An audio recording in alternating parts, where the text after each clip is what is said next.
are here. We are here, Professionals and Animal Lovers Show at its new time, zone. Not really the new time zone, but we used to do the show at 2:00 on Wednesdays. Now it's an evening show, Val. It's like, it's very relaxing. It's like it's an evening performance versus a midday show. I mean, you said it. I think you said this is drive time. This is a drive time show right now, although I haven't driven anywhere today, to be honest with you. Valerie, what's going on? I'll tell you what the show is in a second, but how are you? I'm doing great. I'm going to sound like a broken record before we introduce our guest, because I just have to mention that I called the governor's office again, Governor Kathy Hochul of New York today. I basically call every weekday. And I found out that I actually got through to a live person, which is a rarity. But anyway, I found out that the anti-puppy mill bill has still not been called for, which means that we need everyone to please keep calling, because I also I got transferred to a certain department, I forgot what it's called, but they were able to pull up the bill, confirm that it hadn't been called. And I asked them, are you getting a lot of phone calls on this bill? And she said, yes. Okay. Which tells me what we already know. The side that's opposing this really important legislation is calling, and they are calling relentlessly. Every pet store owner, their hired guns, their clients that believe the pet store lies are calling. We need to call even more. So please call Governor Kathy Hochul once a day, every single day, until she calls for the bill, and even after that, until she signs it into law. So the number is 518-474-8390, Tommy? Yeah. 518-474-8390, option number 3. And you would do something that sounds like this. You would say, hello, good evening, Governor Hochul. My name is, well, don't use my name, but use your name. You get it. My name is Tommy D, and I'm a constituent of the state of New York. I'm calling to ask you to sign New York's anti-puppy mill bill into law. This life-saving piece of legislation passed the New York Assembly and the New York Senate over 5 months ago. In both houses, it was a landslide victory and captured bipartisan support. With one stroke of your pen, I'm showing with a pen, guys. If you're just listening, I'll make it on the paper. That was my pen. With one stroke of your pen, this will be enacted into law. I cannot express how vitally important this is to all the animal lovers, and in fact, it is a very major voting issue, as you probably are aware, Governor. You don't have to be so silly like I'm being, gang, but this is what you got to do. Tell the story. Please act swiftly, as the suffering companion animals did not have the luxury of time. Please sign Bill S1130/A42A3, sponsored by Senator Generis and Assemblywoman Rosenthal, respectively, into law. Please sign this into law. The puppies, kittens, and rabbits have been suffering far too long. Thank you very much. That's what I'm gonna do. 518. Now I have to go look back at it. 518-474-8390, option 3. Governor Hochul, we appreciate your support. If you're listening, I'm sure you're listening, because why wouldn't you be listening and paying attention to our show? But we appreciate you. Val, what else do you have to say on this subject? Just really quick, that we have been doing this pretty much relentlessly every show, and we've assembled call nights.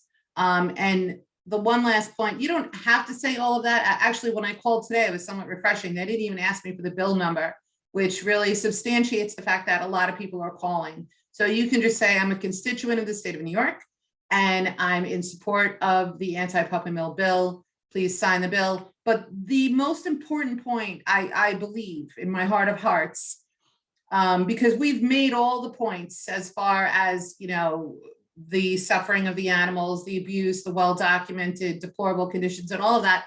The most important part is that when you have a landslide victory and bipartisan support, the people have spoken, okay? And it is her job to act upon the will of the people. So that, I believe, is hopefully, that the final piece of the puzzle that we need to cross this finish line. We the people. Anyway. We the people, baby. We the people. Yes. Listen, but again, you're right. In all due respect to the governor, I mean, these folks get put into office by us folks out here who are not politicians, right? Who are the rank and file, who are regular Americans and regular citizens, and regular New Yorkers. So we appreciate you, Kathy, Governor Kathy Hochul, for taking care of business for us up there in Albany. All right, so look, let's move on. This show all started out of an idea. It started out of the brainchild of my friend, my pal, Valerie Heffron. What's up, Val? That's what I always like to say. I'm your boy, Tommy D, the nonprofit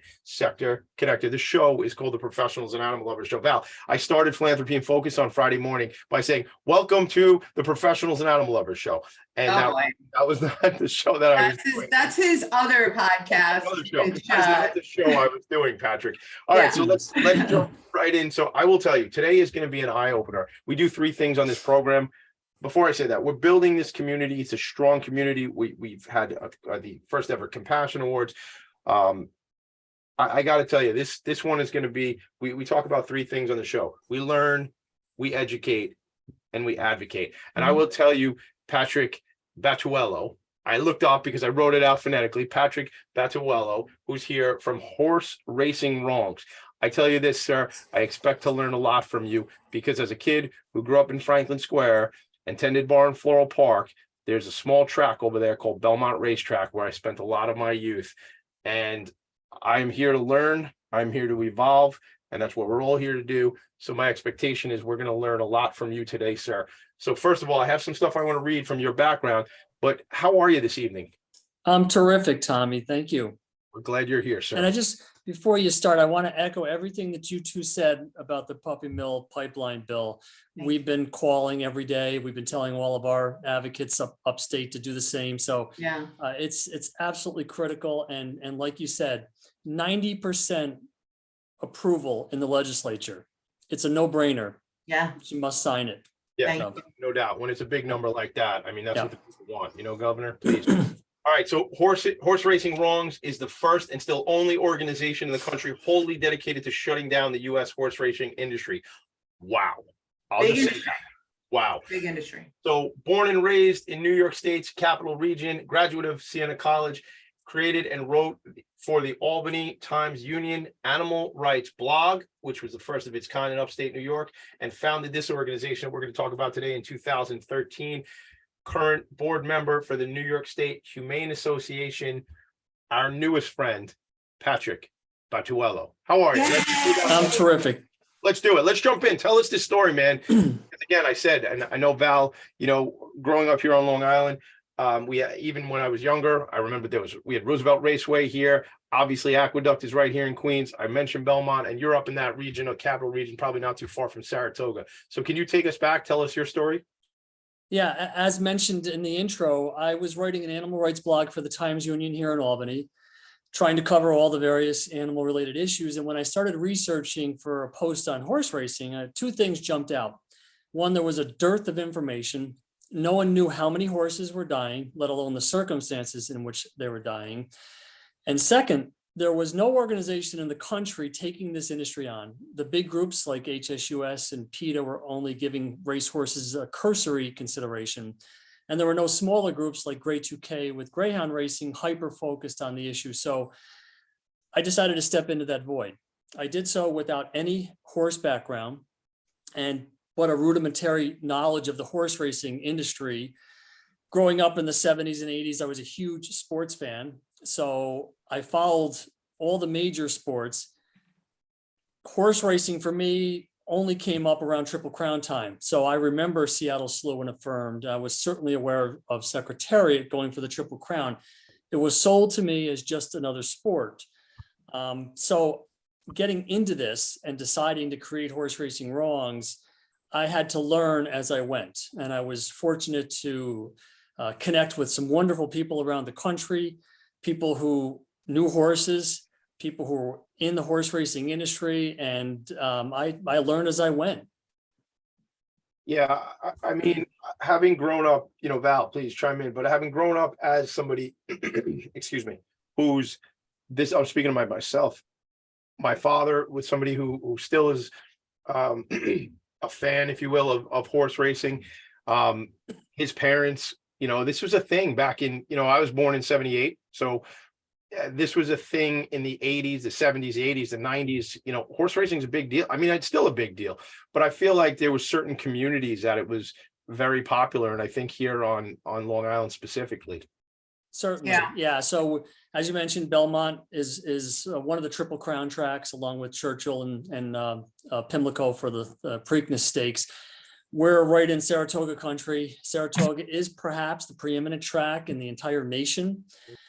So again, going back to what I said, the issue here is what we have been sold as Americans, as this is a sport. Indeed, the sport of kings. It was on the cover of Sports Illustrated 46 times in that iconic magazine's first 30 years. As mentioned, Secretariat, he was named the 35th greatest athlete of the 20th century by ESPN, which is the sports network. So if you're growing up and you may not necessarily be a racing fan like myself, you're taught to think of this as just another sport. And of course, nothing could be further from the truth. It's brilliant marketing, really. They've been getting away with it for over 150 years. You mentioned it was a big deal. That's primarily because, yeah, of course, it was considered more of a sport decades ago, but it had a virtual monopoly, along with greyhound racing, on legal betting in this country. Outside of Nevada, if you wanted to legally bet, you had to bet on the horses and dogs. And of course, a lot that has changed dramatically over the past 50 years or so, with the advent of the lottery and casinos proliferating around the country, and now sports betting. DraftKings, right? Well, Yeah. So big evolution as far as that goes. And I'll tell you, if I could just jump in one sec. First of all, sure. spent a lot of years growing up at OTB. For those of you who don't know that acronym, off track betting, which was a popular place to go. I mean, watched older people in my family go to this place and hang out at this place.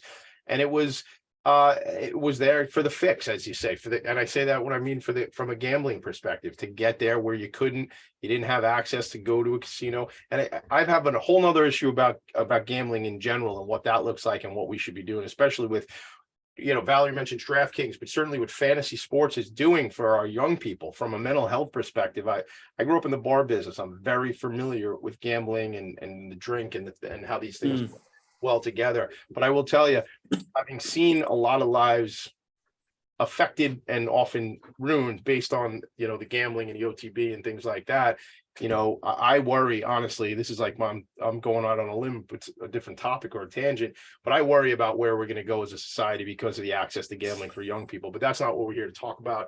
I'll do that another time. Well, it is an important component because gambling is a disease and an addiction, just like other addictions are. But one of the things that I kind of want to point out is, and to Patrick's point, it really is brilliant marketing all around, right? I used to love going to Saratoga. I've only been there a couple of times. Obviously, it was before I knew what I know now. But part of it's a whole thing. There's a lot of pomp and circumstance. It's the houses around the area, gorgeous Victorian, architecture. There's beautiful, really unique shops, haberdasheries all over the place. Because when you go there, you get a little dressed up, you put on a fancy hat. Yeah. And you feel part of this like culture, right? Oh, yeah. There's a lot of old school throwback popcorn sellers with like the red and white striped jackets. You know what I mean? And like, Sure. It's a scene. Yeah, it's one of only five or six tracks in the country that can say that it's truly a social draw. Yeah. It's able to subsist on its product alone. We can get into the subsidies, which is a huge component. Yeah, let's here in New York. Yeah, let's jump in. Tell us about, but what I just want to finish my point, because I've also been to Belmont, and I remember actually once we did like a group thing when I used to waitress and bartend. The owner of the restaurant took a bunch of us, rented a bus, and it's an experience, right? And that's the whole point, I guess, that I'm trying to get to, is that we didn't go there because we love betting on horses. We went there because it was like a thing to do, a place to be, and an experience to be had. That said, I also just wanted to mention really quickly, remember the movie The Black Stallion? Yep. Mm-hmm. These things come back from my childhood and they kind of haunt me, because the truth is, in that movie, and I'm gonna have to rewatch it, but I know they depicted some horrific treatments to that horse while he was in captivity and they were racing him. Mhm, And I mhm. don't know why I didn't remember that until after we started talking earlier this week. And I remember these scenes from the Black Stallion that just kind of popped back into my head. And I'm like, oh no, that means I kind of knew. And I Right. kind of pushed it out of my head. But to So Patrick's point, you've been sold, Val. We've been sold on yeah, Right. we have. So the let's plot, start. the circumstance, the whole thing. Sure. Yeah. Let's get into, first of all, what are some of the atrocities and horrors that you uncovered? Yeah, while look at you it. were- It starts right from the very beginning. So these animals, they're commodities from the get-go. They are produced. We don't call it being born. They're being created. They are torn from their mothers and herds under the age of 1 and sold into servitude, where they're being broken, which is an industry term meaning to be made pliant and submissive. And from there, they start intensive training at the age of 18 months. Now, I want to give you a little bit of context here. Yeah. The typical horse will not reach full musculoskeletal maturity till the age of 6. His bones are not done growing, his plates are not done fusing. And the higher up the horse's body are the bones, that's the last to finish. So the bones in the spine and neck of all places are the last to fully finish. These horses are being forced into intensive training at 18 months and raced at 2, which on the maturation chart is the rough equivalent of a 6-year-old child. Oh, man. Now, when I testified before the New York State Senate in 2019, along with me, there was a prominent equine veterinarian here in upstate New York, Dr. Craig Kulikowski, testifying on behalf of horses. He started his career at the track, and after experiencing that, he forswore forever. He said that these animals are not fully formed, obviously. They still have their baby teeth. And one of the senators asked, well, what about our children? We put them in Little League. We put them in gymnastics. We put them in soccer when they're 5, 6 years old. Without missing a beat, Dr. Kulikowski said, these horses are going right to the Super Bowl at 18 months. Wow. Okay, so there is no gradual easing into this. It's intensive training, and they are raced at 2. So by the time they hit what should be their full maturity age, the prime of their life, 6 years old, the vast majority of racehorses are already done. They're spent. They have nothing left. Oh my God. So there's this grinding of these unformed bodies. So in the states that give me full necropsy reports, just to give you a little bit of background, I file Freedom of Information Act requests with every racing state in the country. And this is where we got. Sorry, this I get data, excited all this over foil. I told you that's like Loves one the of my foil. favorite. She loves foiling. I do Well, love the it's- foil. It's one of my Yeah, favorite weapons. there's no better weapon in our arsenal. Going Yeah. after a multi-billion-dollar industry, we Yeah. need to come armed with facts and hard data. Again, before we came on the scene, no one knew how many horses were dying. Hold on Since one we second, started- Patrick. I'm sorry to interrupt you, but can you just go backwards for 1 second? You said knee crops? Yeah, so the necropsy is the animal equivalent of an autopsy.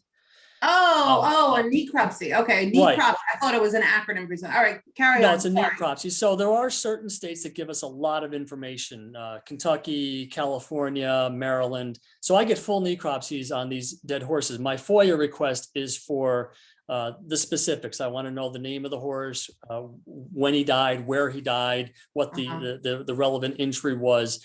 But again, I get these necropsies from some states. So we see time and again, 4, 3, even 2-year-old horses dying with chronic conditions like osteoarthritis and degenerative joint disease. This is clear, unequivocal evidence of the incessant pounding these adolescent bodies are forced to absorb. Mind you, they didn't die because of the osteoarthritis. They died, they broke a leg, they snapped a neck, what have you. But in the necropsy, we're seeing DJD, degenerative joint disease in all 4 limbs, osteoarthritis, chronic osteoarthritis. Again, 3-year-old horses, they're babies. So this is the main reason why horses die at the track. If you were to read media reports of horse racing, you would think it's all about drugs and all they need to do is clean it up like baseball with steroids. Nothing could be further from the truth. The main reason they are dying is because they are being forced to do something absolutely unnatural, which is run at this breakneck speed with whip-wielding humans perched atop at an age where their bodies are woefully unformed. So that's the main reason. It's that grinding of unformed bodies. To get into some of the other wrongs. Hold on 1 second, I'm sorry. While we're Sure. on this one, I don't know how to say this other than to just give you, I want to commend your efforts, and your site is so informational and heartbreaking at the same time. And I cannot imagine what it's like to be you, to read all of these FOIA requests, because sometimes when I send out a FOIL, I know what's coming back is not going to be as gruesome per se as the reports that you have to read. But when I was on your site, my mind just blew up, because I went onto the page where you have a running list, and then you can click other years that show how many horses died and on the track or in training. And I was scrolling and scrolling and scrolling. I couldn't get to the bottom. And it took so long because there's so many horses that died. I think last year it was like 973. And We started the killed in action list in 2014. That was the first year we did FOIA. Since 2014, we've confirmed over 9,000 deaths at US tracks. But oh my God, we estimate that over 2,000 horses are dying at US tracks every year. That's and you around just don't get that 6. information. You don't Yeah, get there the are- information from the non-cooperative states. Okay, I've Yeah, heard this there are- before there are- about there other are foils. Yeah. Several holes in the data. Most Mhm. prominently, we have no access to the private training facilities strewn across the country, and there are at least twice as many of them as open to the public commercial racetracks. So clearly, if Wow. we're, like you said, we're confirming roughly 1,000 per year. It's easily My over God. 2,000. And it should be noted, the racing industry has never pushed back against that. I've been saying over 2,000 for several years now. So again, for context, that's around 6 horses dying every single day at US racetracks. It's Wow. indefensible. It is Forgetting- indefensible. And I was saying to a friend of mine who's also an animal advocate yesterday, we were talking about you coming on the show and everything. And I said, she said something like, well, but it's hard, because she's like, I do believe that horses love to run. I said, sure, they love to run, but that's on their own volition. They know their own capacity, right? So if I'm on a treadmill, I guarantee you, I'm not running for 4 hours straight at top speed. I'm not even running an hour, Of course. but I'm in control of that decision. I know when I can't breathe. Yeah, I which is know, right. that's a perfect segue to what I was going to get to next. Thank For me, the very worst of it, and I think for almost all animal advocates, it's the confinement and the isolation. So we see any animal locked in a cage, in a pen, what have you. That's the worst, because it's unremitting, unrelenting, day in, day out suffering. Mhm. Racehorses are kept locked as a rule in tiny 12 by 12 stalls for over 23 hours a day, and they are alone. Social isolation for, mind you, naturally social herd animals like horses.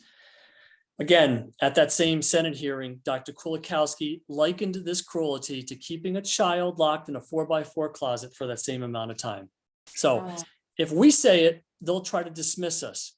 We don't know what Mhm. we're talking about. This is we're anthropomorphizing the animal, and we're being overly sentimental, and we have no idea what it's like for these horses. They're treated well.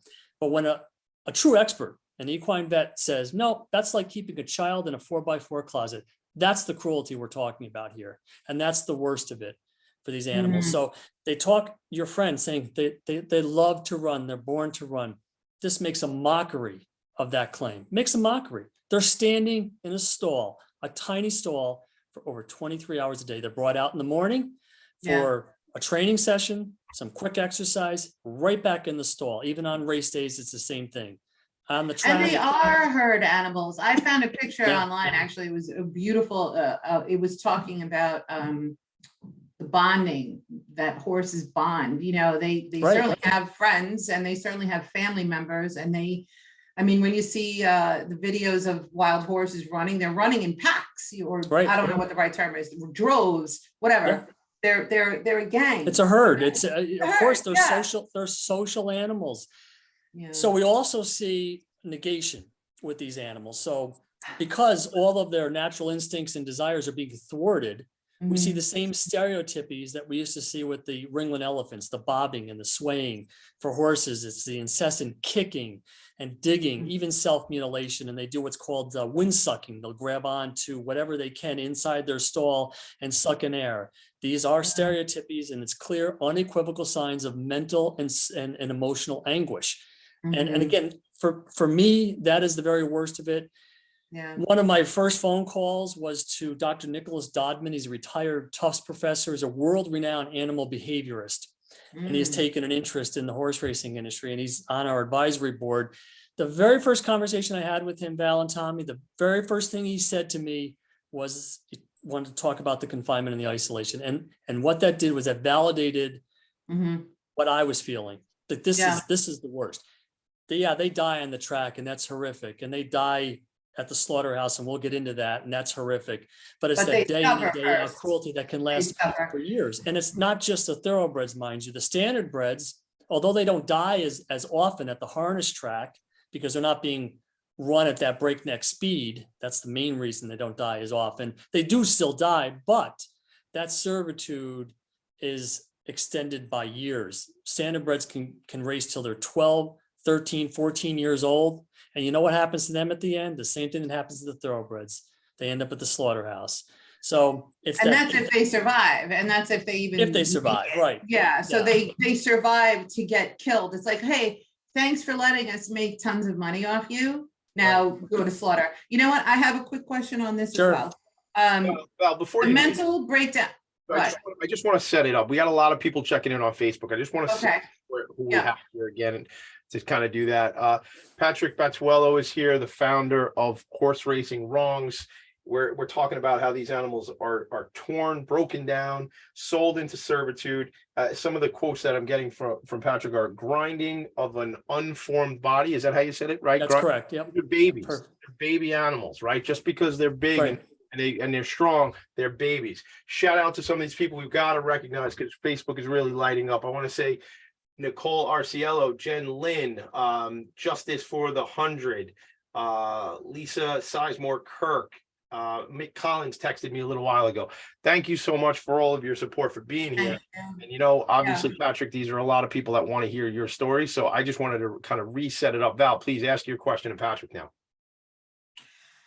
So I read that the average age of a horse, average lifespan rather, is 25 to 30 years old. What we're talking about with the mental breakdown issue, you see it actually within kennels and shelters with dogs, when dogs are spinning around in circles, Right. and they'll even sometimes lick the walls. These are comparable signs of, you know, just having an absolute mental breakdown, literally going crazy. And one of the things that I read, and I really urge everyone to go to Patrick's website, horseracingwrongs.org, right? Right. Okay. Horseracingwrongs.org is, when you're reading that list, you're going to find horses that it literally says ran into a wall and like broke its neck. It sounds like suicide. Is that not suicide? Yeah, no, it's not. And there's so much I want to get into. Just getting back to the confinement for a moment. We're very close with the people who run Grade 2K, which is the organization primarily responsible for ending dog racing. By the end of this year, there will be 2 dog tracks left in the entire country. And dog racing. What was that at its peak? There were some 30 to 40, I believe, at its peak. And even more telling, dog racing is prohibited on moral grounds in 42 states. Wow. So we have the exact same issue with horse racing. There's not a lick of difference between the way dogs are treated and the way horses are treated. Unfortunately, we're dealing with a whole lot more history and a whole lot more money. Yeah. And that's a big thing, Patrick. I was going to ask you too. I mean, ultimately, if you can just kind of put in, your objective is to end this thing, right? I mean, absolutely. So that's to me, you know, listen, I am not a pessimist, right? I'm all about let's make things happen. But when I see the big Triple Crown and I see, Rolex and Audemars Piguet or whoever, I remember these big sponsors that are out there during the Triple Crown and stuff. There is millions, I don't know, billions of dollars in this sport. I have to imagine. I don't mean when you go to the track and you lose your $90 and you give it a 9 rock, but I mean there is big dough. I mean, that's got to be a big fight. It absolutely is. And clearly we go into this with eyes wide open. As you mentioned, it dwarfs the greyhound racing industry. That said, since we started putting out this information and educating the public and educating the media, things have changed and begun to change. Just to give you a couple of examples, within the past 2 years, the editorial boards of both the Washington Post and the Philadelphia Inquirer, two of the nation's most influential papers, have called for racing to end. And Yes. I say, not bragging, I had conversations with the editors at both papers prior to those editorials coming out. So our messaging is starting to come through stronger with each passing year. We were dismissed as animal rights extremists when we first began. We were admonished to work with the industry to help reform it, to make things better for the horses. We were told, you will never end horse racing. There's just too much money involved. Things are beginning to change. And to your point about the money, roughly 75% of the US horse racing industry is being wholly propped up by corporate welfare, by subsidies. So it couldn't exist if the sponsors weren't Right. coming in. Yeah, and I again, having seen an evolution, I'm going to be 45 in January, and having grown up watching this and seeing that this was a big deal in the 80s and 90s, and I certainly know just historically the 70s certainly, but it's not like that anymore, man. You go to these tracks and it's like a tumbleweed rolling through these places, and OTB is not even a thing anymore. And maybe it's because of what we talked about, the gambling, and there's so many other flavors of gambling that you can get access to if that is your fancy. But so if it wasn't for the corporates putting their name on these things, the business doesn't work anymore. Yeah, but it's corporate welfare, Tommy. So I'm going to give you an example here in New York. We have 11 racetracks, 7 harness and 4 thoroughbred. Roughly 17 years ago, the racing industry, no longer able to compete except for Saratoga and Belmont during the Belmont Stakes, just that 1 week out of the year, came to the legislature and said, look, we need help. And if you don't help us to compete against casinos and lottery, we are going to put you are going to be responsible for putting so many people out of work. Now, they make these jobs numbers up, I'm convinced, out of thin air. But leave that aside for a moment. They had a virtual monopoly, again, on legal gambling for decades. Now they can't compete. The demographics are really, really bad. The younger generations, the 20-somethings, even the 30-somethings, they have no interest, as a rule, in learning how to handicap a horse race and being a regular horse player, as they're called, these gamblers. So what you see is a 65-year-old guy. Yeah. So they know the demographics are bad. So they saw the writing on the wall. We need to do something to staunch the bleeding here. And they went to the legislature, and the legislature gave them these subsidies. And in New York, that amounts to $230 million per year is going to prop up the horse racing industry. And that's coming at the expense of school children, because all state sanctioned gambling is supposed to support education primarily and other public good measures. So instead of the school children getting that money, instead of us being able to hire thousands of more teachers, we are propping up this archaic business. So without this corporate welfare, 9 of the 11 tracks guaranteed would have closed years ago. All 7 harness tracks. In fact, maybe outside of the Meadowlands in New Jersey, there would not be a harness track in America today without subsidies. Finger Lakes in Western New York and Aqueduct down in New York would also have closed years ago. Again, I make an exception for Saratoga and Belmont, only because Belmont is the third leg of the Triple Crown and it makes money that week. Otherwise, it is not self-sufficient. I got to jump in here. I want to make, wait, hold on a second. I want to just go backwards for a second, because you mentioned, Tommy, and I agree with you, this seems like a daunting fight. This is very much like a David and Goliath, right? Yeah. However, I also want to point out the fact that we've seen many victories over the recent years, and the reality is that I believe very strongly the world in general is becoming more compassionate. Yes. So here's just a Absolutely. few. Here are just a few examples that I wrote down. I remember a few years ago, the first fashion designer, they announced that they were going for a free. Other very well-known brands, Dolce & Gabbana and all these brands, they followed suit. Animal testing is on the decline. Cosmetic animal testing is on the decline. Dog racing, like we mentioned, I never thought I'd see the day that dog racing in Florida came to a halt. And I had 2 neighbors adopt 2 greyhounds from a local track. And the circuses don't use animals anymore. I never thought I'd see that happen in my life.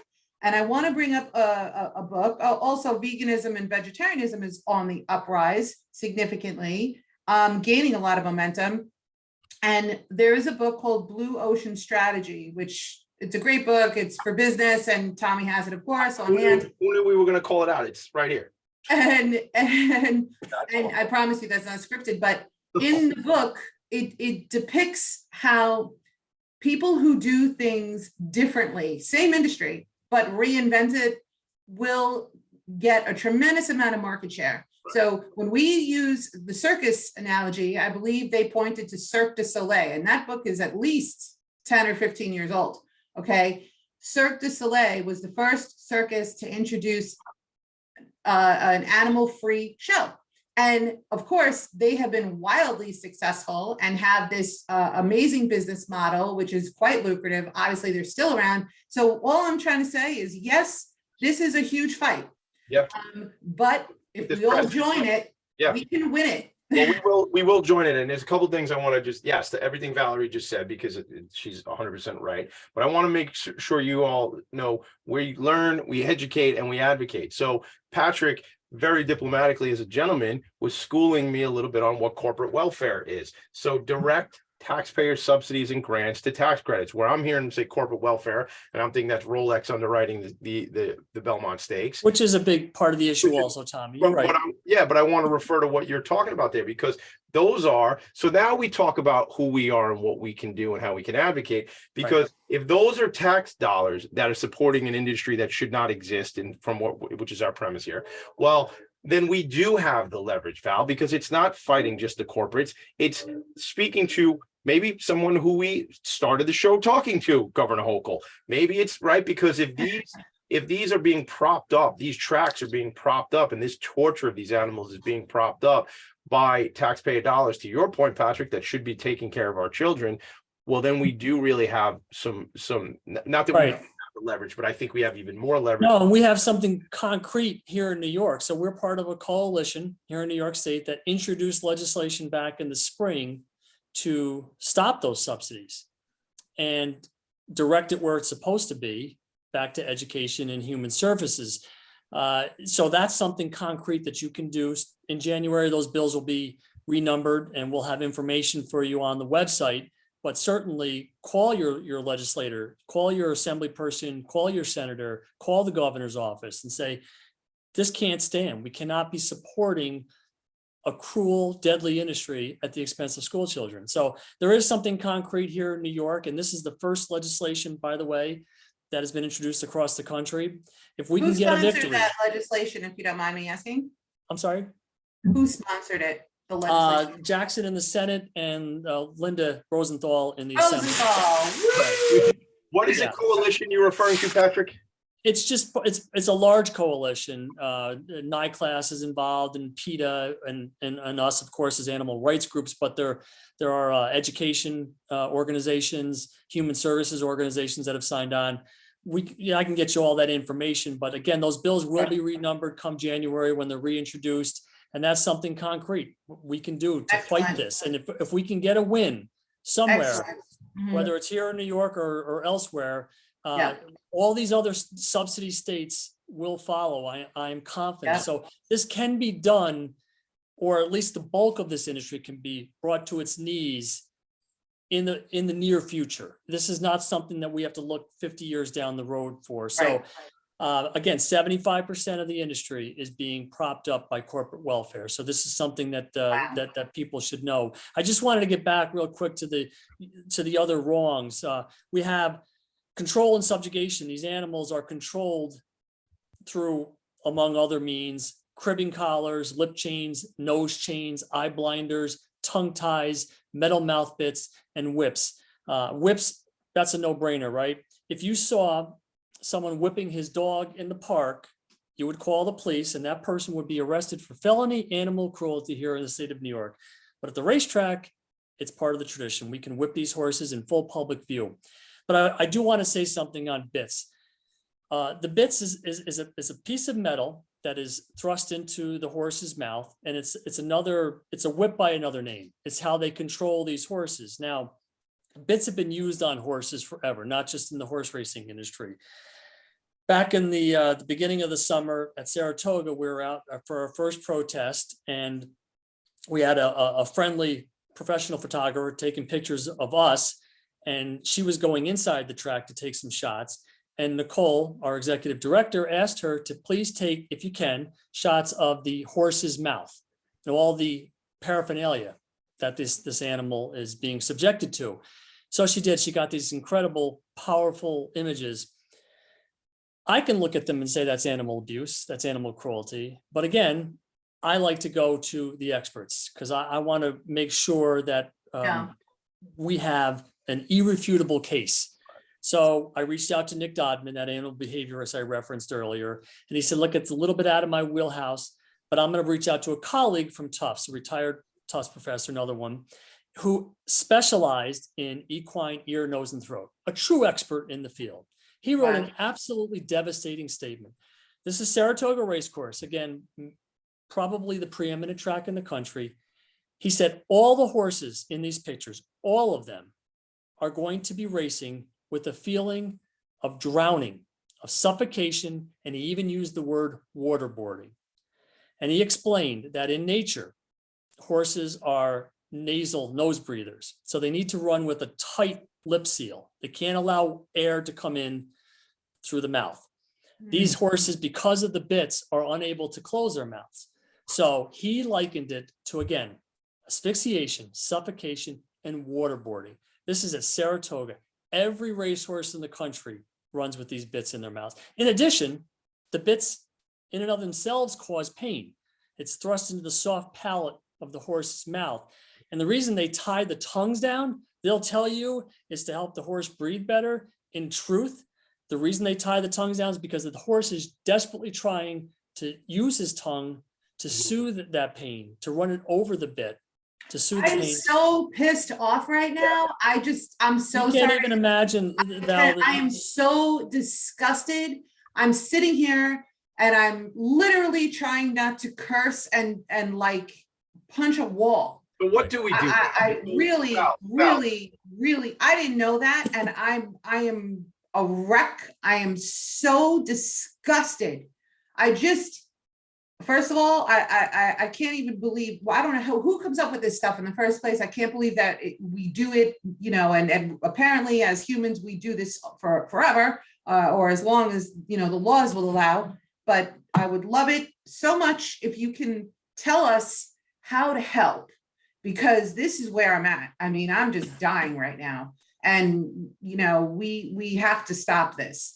right. So again, legislatively, support the subsidy bill that we have in place.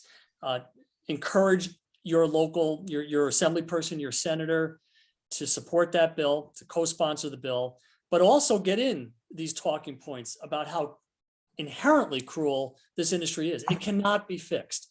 So we hear all the time about reform in the horse racing industry, especially when they get caught red-handed, like they did with Santa Anita 3 years ago in 2019. And there was what they called a spike or a spate in deaths at Santa Anita, which is one of the preeminent tracks in the country. Again, for whatever reason, the national media caught on to that story and it was being reported far and wide.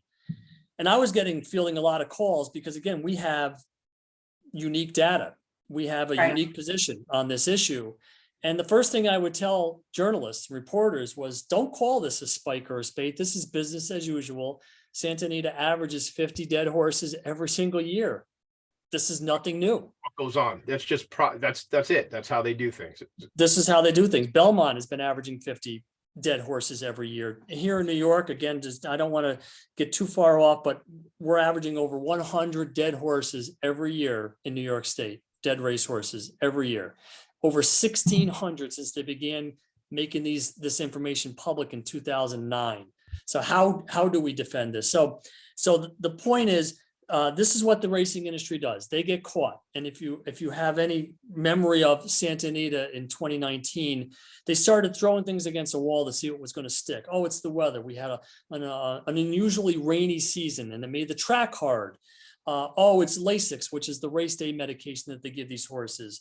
Oh, it's a couple of bad trainers, and they ended up ruling off one of the prominent trainers at Santa Anita, who was a Hall of Famer, Jerry Hollendorfer. Excuses, one after another. The fact of the matter is the killing is built into the system.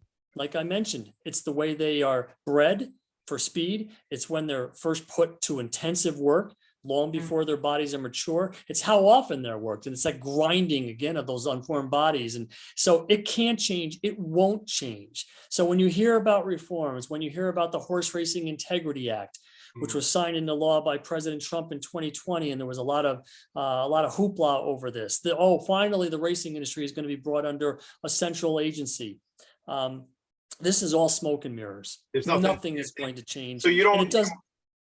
This doesn't evolve. This has to be shut down. It has to be, because the Horse Racing Integrity Act is primarily focused on drugs, and while drugs are a part of this story, it is not nearly the worst of what happens to these horses. Right. And it sends the wrong message that this can be fixed. It won't be. So the Horse Racing Integrity Act does nothing about confinement. Of course, they're not going to allow these horses to be horses in an open field. No, because they're assets. They can't afford that risk. It does nothing about slaughter. So I'd like to get into slaughter if we can. One point I want you to, Patrick. I just want to make one point, because I had to Google as well. I said, how many people work in horse racing? And this statistics comes from IBIS World. 21,668 people are employed at horse racing tracks in the U.S. Not even 22,000 people. Can't we find something more viable and a better lifestyle for these people than is to torture these? That's a great point. And the racing industry their answer to that would be, there are so many other jobs, ancillary jobs that are attached to the industry that are off track. The people who grow the feed and the hay and the farriers and the vets and the grooms, etc. They actually commission a lot of these studies to determine how many jobs are associated. I was asked that by one of the senators who happens to represent the Saratoga region back in 2019. Well, what do you say about all the people that are tied to this, that rely on the racing industry for their jobs? And I said, well, number one, the vast majority of these jobs are low paying. A lot of them are seasonal, part-time. A couple of years back, a Maryland TV station did an undercover investigation at the track there in Maryland. I think it was Pimlico, showing the deplorable conditions a lot of these backstretch workers are living in, exposed wiring, mold, plumbing that wasn't working. So it's there. Those jobs are not good jobs, is the point. But even having said that, I'm not insensitive to people losing their jobs. But here's the thing. Right. Since the year 2000, 42 tracks have closed in this country, 42. So we are winning this war, by the way. And in that same time span, only 3 tracks have opened, and they only because they are being heavily subsidized by taxpayers. So we're winning. I need to speak to the backstretch worker issue for just 1 second, because as I mentioned the other day, I was given somewhat of a basic education about this from a former jockey. And my family on my mother's side is Hispanic from Central America. We're from El Salvador.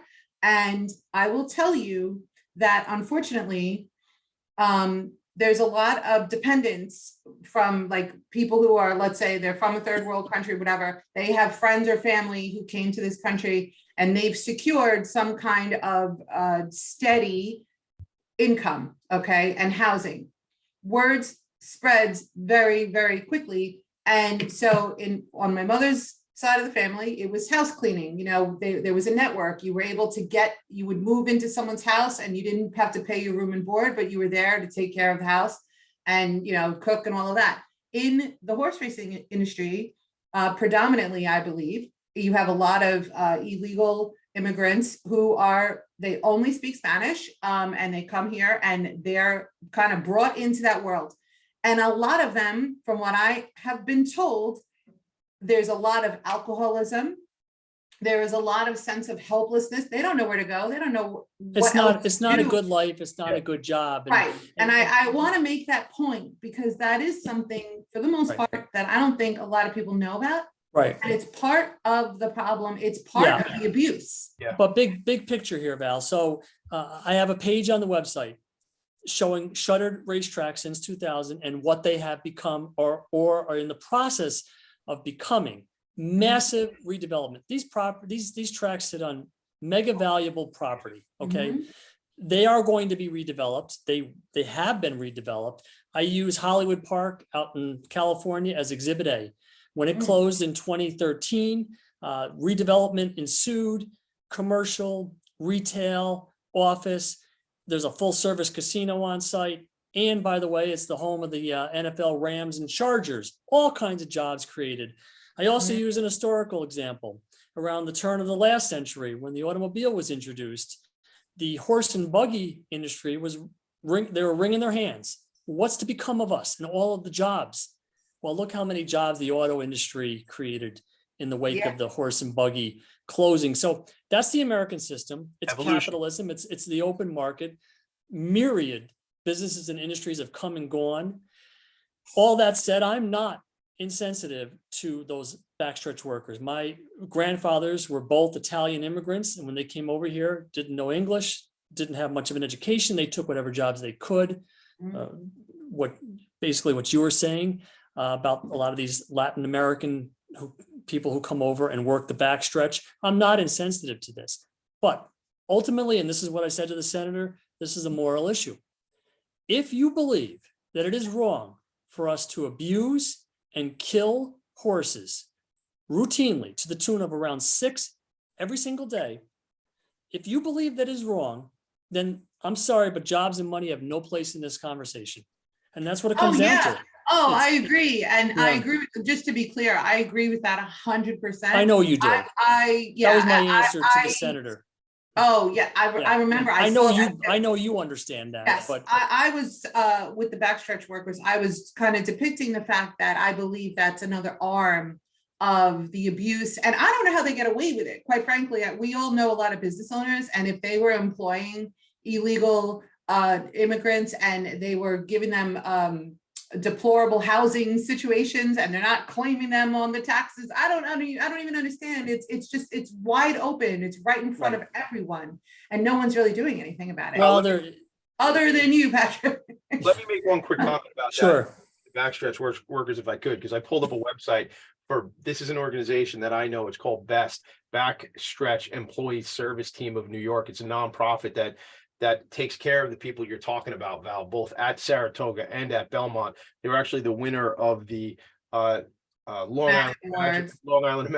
Every line draws back to the Long Island Magic Awards with me, but it was our firm Vanguard Benefits was a sponsor of the Rising Star Award. We have been for the last couple of years, and Rudy Rios and Paul Rukamis have become friends of ours, and certainly friends of the Imagine Awards. And what are they doing? They're helping people who are off the grid. They're helping people get medical treatment that they wouldn't get because they'd be afraid to go get these services. Drug and alcohol treatment. Why? Because these people have high prevalence of mental health issues and drug and alcohol problems. They help these individuals get access to food, as I said, medical treatment, but also access to healthcare, if I didn't say it yet, and clothing. So again, not the most luxurious profession to begin with, is working at the backstretch. So, right. And even the jockeys. I want Patrick. I know you have certain things you want to make sure we hit upon.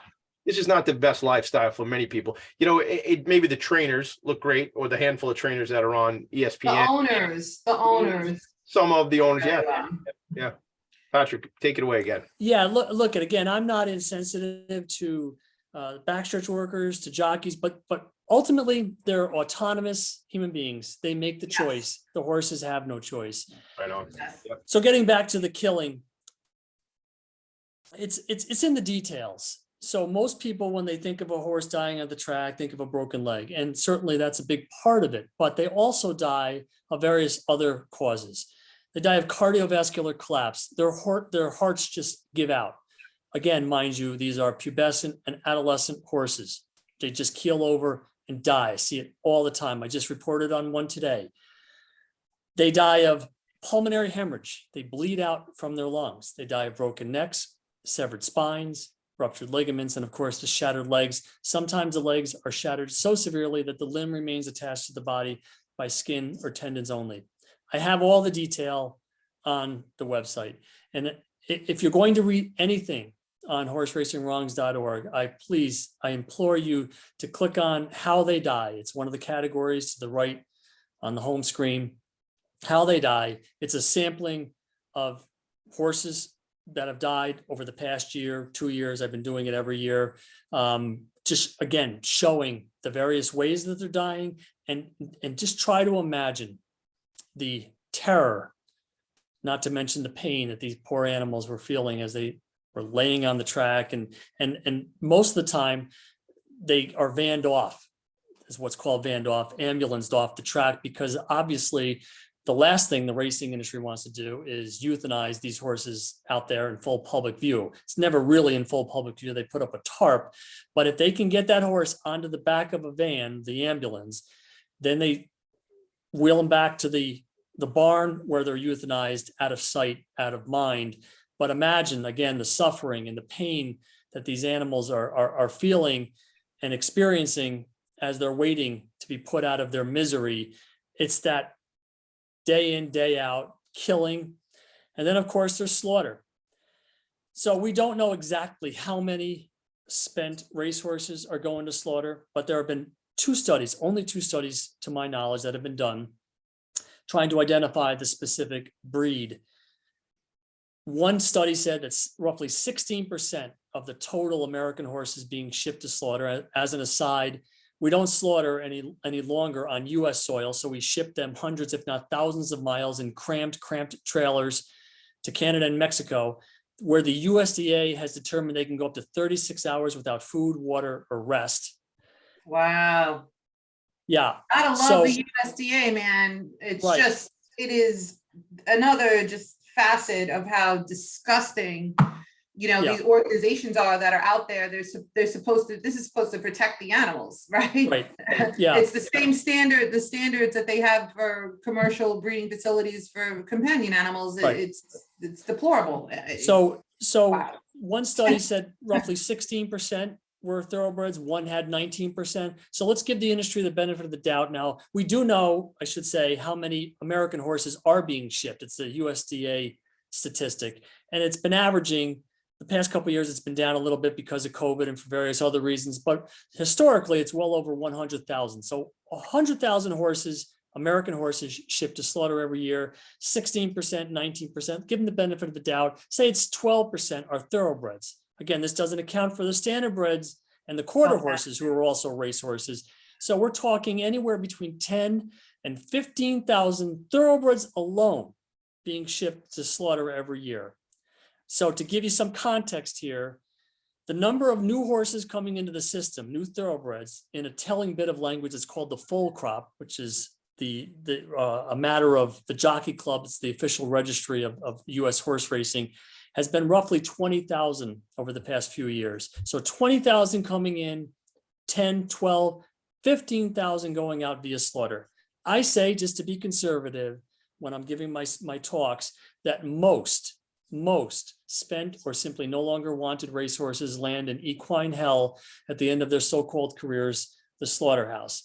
And slaughter, for me, as a vegan, is bad across the board. It doesn't matter the specific species. But for prey animals, flight animals like horses, it's particularly terrifying. They have no idea what's in store for them when they get to the slaughterhouse. In Canada, they are either shot with a .22 caliber rifle or a retractable metal bolt to the brain, which is supposed to render them unconscious or outright killed. But because the horse's brain is in the rear of the head, it often takes multiple tries. And also the horse is flailing about, often on floors that are soaked with blood from the previous horse. Oh my They're flailing. God. It often takes multiple attempts to get that horse unconscious. And many of them go to the slaughter line still somewhat conscious, where This they're is hoisted by their literally hind like legs. a horror movie. This is Yeah, they're literally hoisted. something that it belongs in like Texas Chainsaw Massacre or It's something like horrible. that. They're hoisted by their hind legs, hung upside down, and slashed through the carotid arteries and bled out, and then finally butchered for their meat. Unfortunately, there is a large demand for horse meat in Europe and Asia. This is why American horses are sent to slaughter. But instead of doing the right thing, okay, at the end of their careers and giving them a home after they've made money on them, these owners and trainers find middlemen, because now they can't, because of an HBO expose in 2008, they can't have the meat man, as he was referred to, back up on the backside of a track every Friday afternoon and collect the unwanted. Now they have to do it out of sight. So they use brokers and middlemen to get those horses to slaughter.